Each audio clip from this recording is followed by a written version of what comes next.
નમસ્કાર ખેડૂત મિત્રો, સ્વાગત છે તમારું ખેડૂત ચેનલની અંદર। આજે તારીખ 27 એપ્રિલ 2026 વાર સોમવાર। આજે આપણે થરાદ માર્કેટ યાર્ડના તાજા બજાર ભાવ જાણીશું, જેમાં મિત્રો જીરુની બજાર આજે પણ વધઘટ સાથે જોવા મળી રહી છે। તેની સાથે રાયડો, ઘઉં ટુકડા, બાજરી, અજમો તેમજ વરિયાળીની બજારમાં થોડો સુધારો પણ જોવા મળી રહ્યો છે। ખાસ તો જીરુ અને વરિયાળીમાં વધઘટ સાથે વેપાર થતા જોવા મળી શકે છે।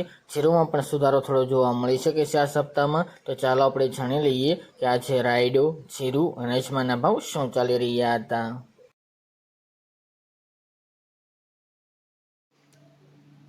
ખેડૂત મિત્રો, આજે આપણે થરાદ માર્કેટ યાર્ડના બજાર ભાવ જાણીએ તો જીરું 2750 થી 4471 રૂપિયા, રાયડો 1181 થી 1365 રૂપિયા, એરંડા 1211 થી 1290 રૂપિયા, સુવા 1551 થી 1946 રૂપિયા, મેથી 1100 થી 2000 રૂપિયા, ઈસબગુલ 1500 થી 2658 રૂપિયા, અજમો 2000 થી 3200 રૂપિયા, વરિયાળી 1000 થી 2251 રૂપિયા, બાજરી 385 થી 421 રૂપિયા અને ઘઉં ટુકડા 430 થી 500 રૂપિયા। તો ખેડૂત મિત્રો, આ હતા જે આપણે થરાદ માર્કેટ યાર્ડના તાજા બજાર ભાવ।